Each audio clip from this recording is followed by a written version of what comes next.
Welcome to Barcelona for the final day of our journey from Athens all the way to Palma and disembarking in Barcelona on the Celebrity Infinity.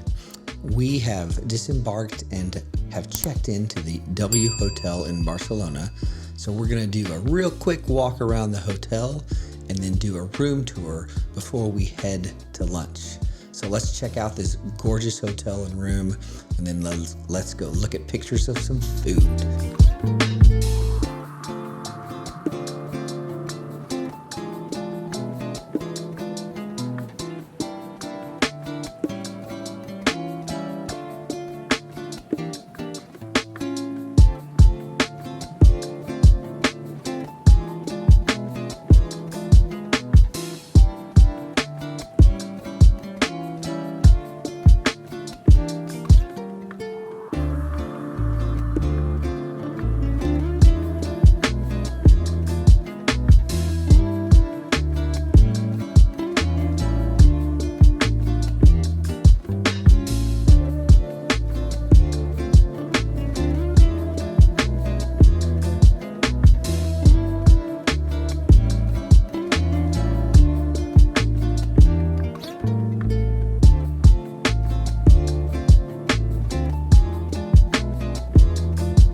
Compartir, which is the sister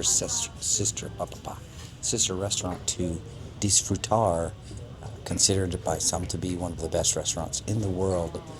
And immediately you are overwhelmed with people greeting you, and the service just from the time I walked in to sit down and haven't even gotten food yet has been incredible. And you can see why people come to the restaurants run by these chefs. So I'm excited.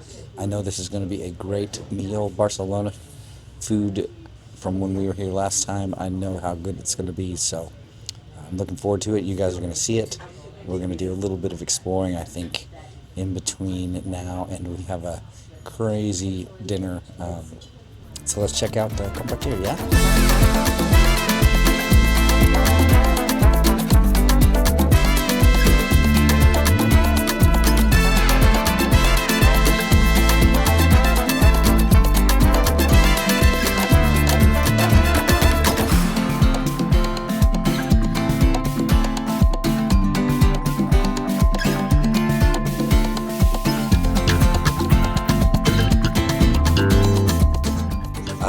Put myself in their hands with the menu, which in these type of restaurants, unless you're like have stuff that you really don't like to eat, I recommend that you do, because they definitely know the best dishes or the most popular dishes or their favorite.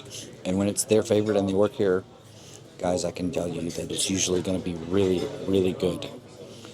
So we are 5 dishes in, and I know that sounds like a lot, but they're relatively small. And the build has been incredible. The little touches of each dish, whether it be like a spherified olive or the avocado, one dish was just an incredible touch. But everything is so light and delicate, yet lots and lots of flavor. So, well, and the wines have been really good too. I've had two white wines to go with the first 5 courses. I think technically it'll go with the next course as well. One was a white from Spain, actually, and the next one is a Riesling from France. It's been really, really good. So we are working our way through, and this menu is so fun and interesting and dynamic, like really creative stuff.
So I am walking back through the city of Barcelona from Compartir to my hotel, the W Hotel. I may not walk the whole way, but there was a couple of interesting sights to see along the way. And since I have another big dinner, I know you guys are shocked, right?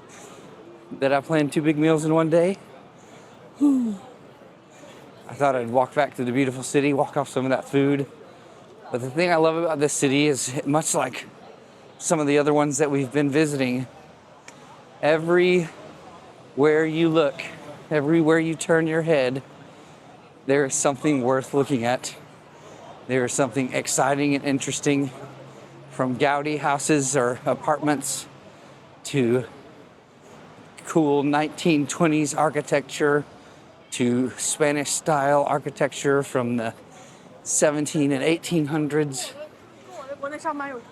This city is alive, it is vibrant, it is a little bit more, well, a lot bit more in your face than Palma.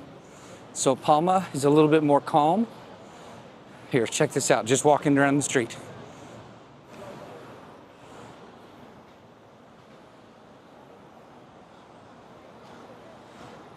It's just on a curb in the middle as you're waiting to cross the street. Here, look, I'm gonna show you guys one more thing. We're gonna go real time here. Look at this building right here. See off in the distance, sort of up, that orange. So anyway, that's what I love about these cities. So the last time we were here, I was with my wife and 3 kids, and we got around pretty good. We definitely saw some sights, but we didn't walk around like I've started trying to make myself do in some of these cities and just kind of be a part of it, if that makes sense. I don't know if it makes sense to you guys, but to me, I feel like this has been the best way that I've learned to really embrace the humanity and the craziness of these cities, is just kind of walking. And I'll tell you, you guys can see behind me, and you saw as I spun it around a little bit, there are people everywhere. It is busy. And this is supposed to be the off season for tourism. So I'm gonna walk back to the hotel, probably show you guys a few more sights along the way. And if I don't see you before dinner, then I'll see you at dinner.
Well, guys, welcome to the incredibly beautiful, beyond fancy, already Mandarin Oriental Hotel and Moments Restaurant. If I get interrupted, I'm going to pick back up right where I left off because the service is already super attentive. I've already had 3 different people come up and ask me for different things, from champagne to water to they literally delivered the ice. Okay, so that was Alex. He was bringing me some champagne to start, and it's like a fancy and unique bottle. The most elegant champagne, they said. So I'm going to learn some stuff today, guys, and you're going to learn some stuff with me. And the champagne cup is even really pretty. So this is another tasting menu restaurant. It's probably going to be it is going to be the fanciest of our trek across Europe. So we're going to get this started. I'm probably not going to check in too much because it's so quiet in here and I feel a little out of place talking to the camera. But as the meal goes, if I can, I'll check in a little bit. But I know you guys already can tell I'm a little spoiled. I'm a little bougie with my food, but this is just maybe 1 or 2 steps above what I'm used to, aside from the rare occasion. So we're going to enjoy moments in the Mandarin Oriental Hotel in Barcelona. You're going to check out some food with me, and then we will wrap it up for Barcelona and head back home.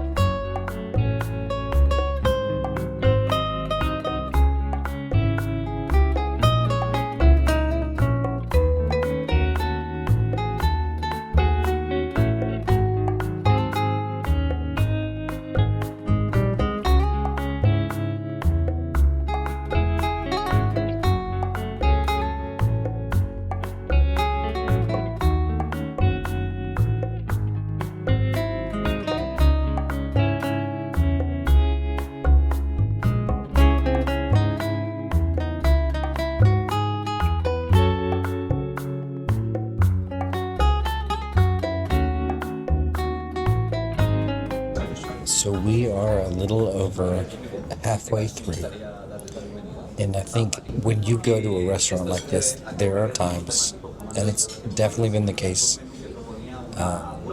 where you go to one and the chef is trying to create something, and sometimes it gets lost in translation, and it can just be a little bit pretentious or puffy or snooty for the sake of snooty, even, really. One of the things that I think that you will see as you see the pictures of the video, the pictures of the food, and the explanation of each dish, is that they succeed in combining the inspiration for the food with the creation of the food by way of the visual storytelling as well as the ingredients used. So, for example, 2 dishes ago you had the Sahara Desert, and you could see the waves, and the color of it looked the hills of the desert. But because of that inspiration, they have used curry and flavors that would be evoked by food that would be served in that region of the world. And so the inspiration and the story align with the ingredients on the plate. So even as much great food as I've had, sometimes it can be a bit overwhelming and daunting to come to a place like this, because you feel like you don't belong, or like you don't really fit in with the situation and the environment. But if you just let yourself relax and enjoy the experience, sometimes places like this can kind of blow your mind, because I have had a really good time so far. One other quick story: there was a dish that was earlier inspired by, or created by, actually, they said the recipe was created by Salvador Dali. And if you guys saw the Boston series, you know I love Dali, and I went and walked through his exhibit for quite a long time. So this has been fun for me to just kind of have that kind of come back up on another cruise a few months later. We're going to continue with some food now.